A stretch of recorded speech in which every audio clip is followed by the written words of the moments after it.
Hi guys, nakita nyo yan, ang daming flag kasi February 25 and 26 National and Liberation Day dito sa Kuwait guys.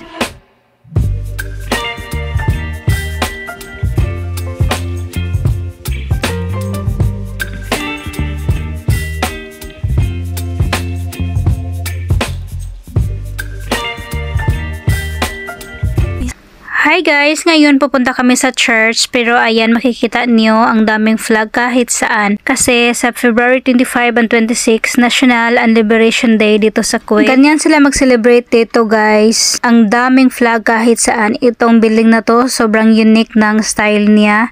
Dito maraming flag talaga. Lahat nakaumbok ang flag dito. Iba't iba yung uri ng flag pero Kuwait flag yan lahat guys. O tingnan niyo sobrang dami. Yan yung mga pulis, may nakabantay din dyan. At kapag ganitong celebration guys, yung mga bata nag-i-enjoy talaga. May mga water gun, mga water balloon. Yan yung kaligayahan ng mga bata guys kapag ganitong celebration. Kasi haharangin nila yung mga sasakyan, gigirahin nila yan. At saka yung mga tao, aware na din sa mga ganyan. Kaya hindi na sila nagagalit kapag may mga ganyan na mga bata.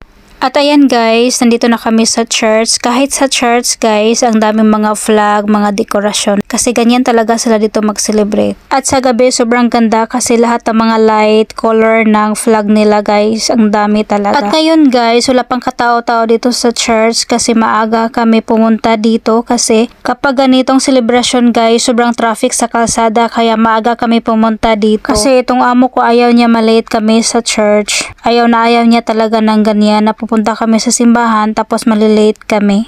At ilang minuto guys, dumating na yung tao na may dala ng susi. Kaya nakapasok na kami at ngayon nag-ready na sila. Yan, yung mga microphone, yung monitor, yung laptop, ni-ready na nila bago mag-start. Sa congregation na ito guys, mix yung Pakistani at Indian. At ako, Pakistani style yung damit ko guys. Kasi nakasanayan ko na rin magsuot ng ganyan. At magtatakip kami ng ulo kapag nagsisimba guys. At ito yung alaga ko. At hindi na ako nakapag-video guys hanggang sa natapos. At dito guys, pauwi na kami at may mga bata na nanghahagis ng water balloon. At tingnan nyo guys, yung mga lights, yan yung kulay sa flag dito sa Kuwait. Ay, sige.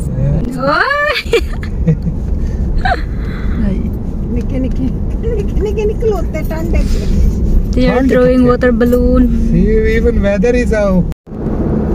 Very nice decoration. But in my phone is not very clear. What is the color? It is only a free time, just move. But now they were asking, some people they were coming to the church side, thinking the road is Very nice decorations. If you want, I will make turn and. हाँ turn कर लें कर ले turn. Yeah. From they are coming slowly.